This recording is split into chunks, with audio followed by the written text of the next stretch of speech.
Hello, how's everybody doing today? It is Tuesday and we are on day 44.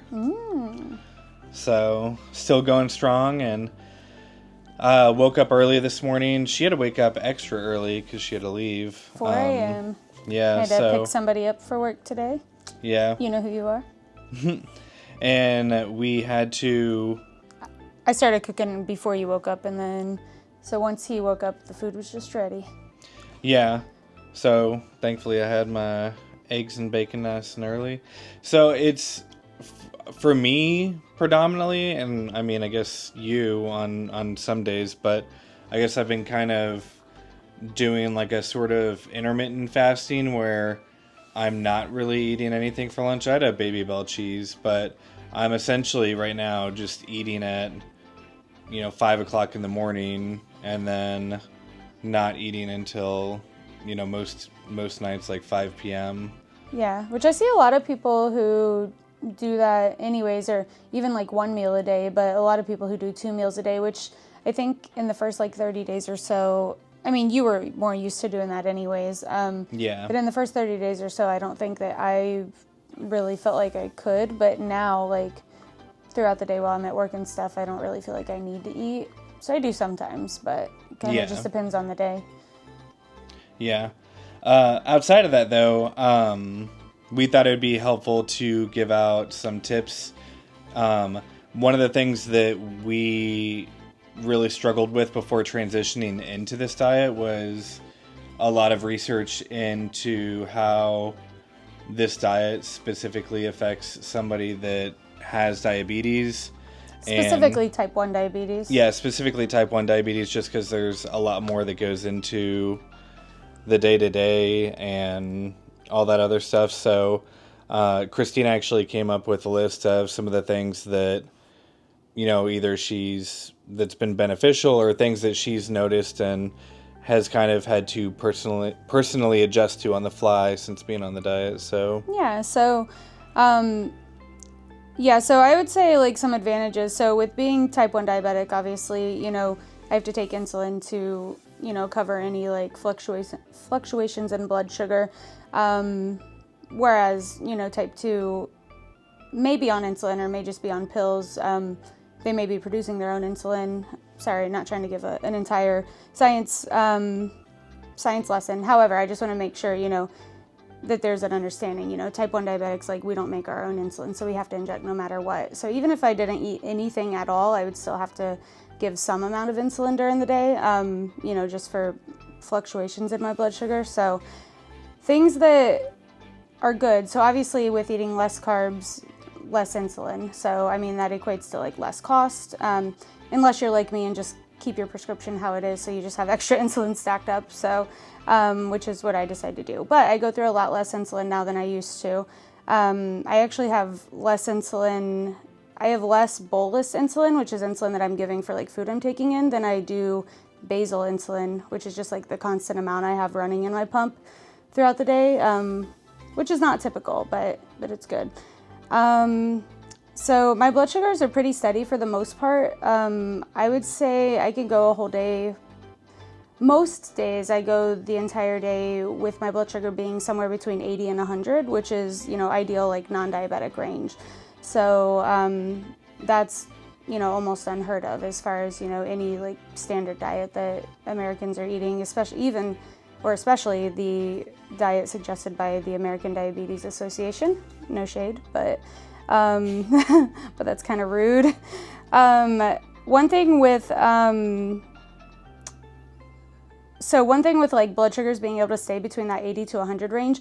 So a lot of people with diabetes, either type of diabetes, when blood sugars are high, it causes damage in the body. So whether that be like, retinopathy, neuropathy like in your feet or hands, amongst other things, but those are just like the most common things that people know about is like nerve damage.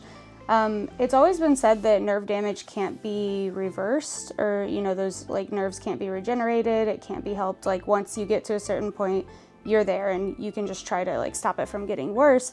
So it's really cool though that like, you know, research now shows that it actually is possible to, you know, regenerate the nerves or reverse the damage.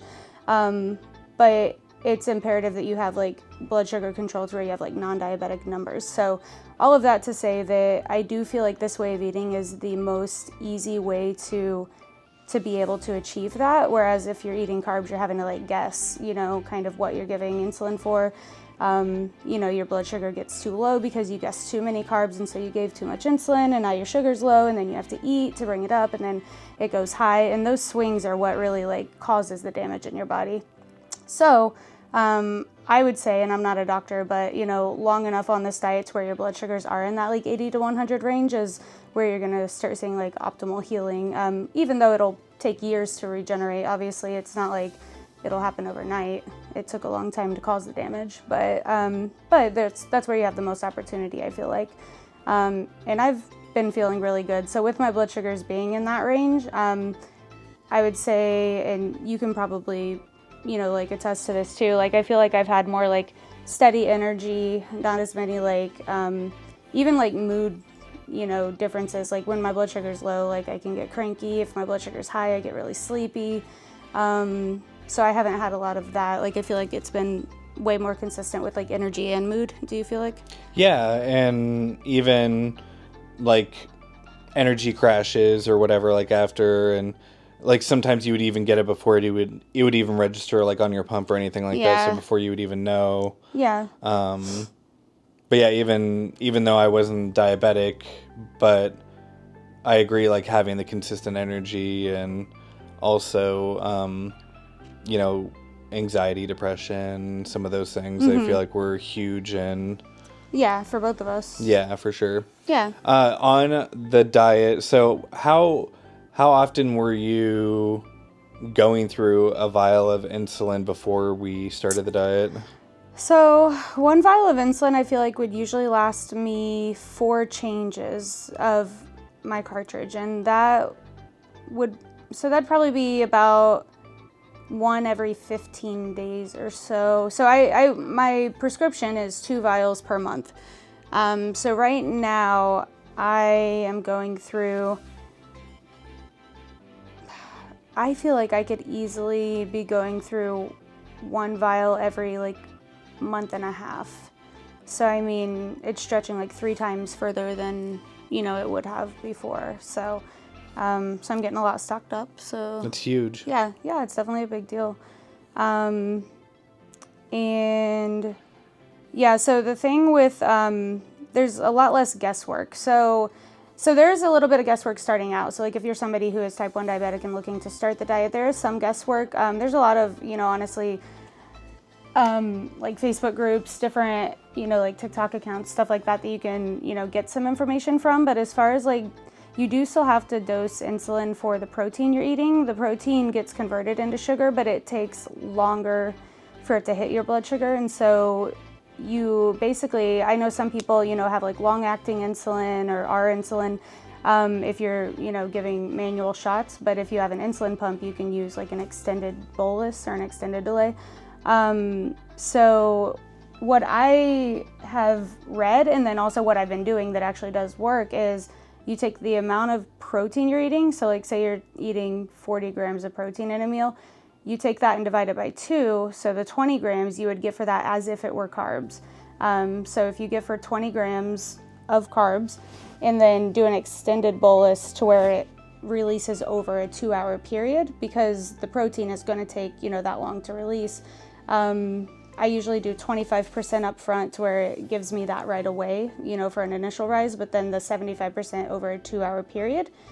That usually will keep the line steady. So everybody has to like tweak things a little bit here and there, depending on, you know, how things react with your body. But after that initial guesswork is done though, then really there's not a lot of guesswork. You know, you kind of already have the formula down, figured it out, and it's pretty easy. The one thing I will warn against though is I've gotten really used to only bolusing for protein, and then when I've eaten cheese, so like if I've had cottage cheese or if I've had like the Baby Bell cheeses, I think I even told you once I took a couple bites of cottage cheese and right away, like, my blood sugar was going up. I was like 140 and I had been like 90 before that. Yeah. And it was a very quick rise. And I just forget that, you know, milk, dairy has carbs in it. So even though it's only a little bit, I don't know if it's because my body isn't used to having carbs now. And so maybe that like affects it quicker or higher. So beware, make sure that if you are including dairy in your diet, that you're kind of accounting for that up front rather than like adding that into like your extended bolus, because that's a doozy when that happens. Yeah, for sure. The last thing that I can think of, you know, as far as diabetes goes with this diet, so I know it's a thing for most diabetics that when you wake up in the morning, as soon as, you know, they call it feet on the floor because as soon as like your feet hit the floor, you wake up, like your blood sugar starts to rise some. So most of the time it's pretty easy to take care of. So before I started this diet, I would just wake up in the morning, give 1 unit of insulin no matter what, just to take care of that and then go on about my day. Now, if I gave 1 unit of insulin, I would drop very low because like I'm not used to, like honestly, anytime I bolus, it's like 0.15 units, 0.25 units. Like I'm never giving a full unit at once anymore, just because I don't need it. And so my body reacts quicker to that. So yeah, as long as, you know, you are still like in some way being conscious of that, it's fine, but that can really kind of throw things off for you because since you do have ketones in your system, if your blood sugar were to rise too high and you know, you don't notice, you don't take care of it, you know, a lot of different factors would contribute, but there is the possibility of diabetic ketoacidosis, which is, you know, if you have too many ketones present and you don't have enough insulin, you know, going into your body to, you know, help process things, then it could be deadly. So just something to be aware of. Make sure that you're hyper aware of your blood sugars. I would recommend a glucose monitor, definitely, because I know some people, you know, don't have one and just do manual checks throughout the day, but I feel like I wouldn't be comfortable on this diet if I had to do manual checks because I would feel like I would need to be checking 50 times a day, you know, for me to be comfortable and make sure that my blood sugar is not going too high. So yeah, but that's all I've got, I think. No, yeah, that's huge. And I think it'd definitely be beneficial because I just remember before when we were looking into doing this diet, the amount of research before we even jumped into it and how long you were looking through stuff. And, you know, I'm sure there is information that you were wishing was a lot more accessible for yourself that while you're considering jumping into it. So yeah, looking for specifically type 1 diabetic carnivore, like you'll find stuff, but a lot of them are very like short clips or, you know, just like, you know, hey, my A1C is better, which is great, but like a lot of those details I don't feel like of like how your body reacts to certain things was there. So I think it would be nice to have that all in one spot. I will say again before we go, my last A1C was 5.8, which I know is still pretty good. But my next A1C that I get will be in December 2nd, I believe. So we'll keep you guys posted on how that goes. I definitely would, and I hate to throw a number out there and then be disappointed when it's not there, but I feel like it, you know, should be 5.5, 5.4 with because my blood sugars were very fluctuating like before we started this diet and it was still 5.8, which means obviously that like on average my blood sugars were decent, but there was a lot of like high and low swings. So I'm hoping for like 5.4, 5.5 when I go back, but we'll see. I think you'll be 4.8. Oh God. Well, that'd be cool. I don't know. I mean, it's possible. Yeah, I don't know how it changes over the course of a 6-month period or whatever, but yeah, I think that it's actually I'm not going to say what I think because I'm probably wrong and I will embarrass myself. So I'm going to look that up after we get off of here. All right. Well, we hope that you know, you guys all found this beneficial and, you know, get some. Yeah, hope it helps somebody because I feel like it would have helped me. Save me a lot of like time trying to research a lot of things. Yeah. For sure. All right. Well, we will talk to you guys tomorrow and see you for day 45. Yeah. All right. Bye.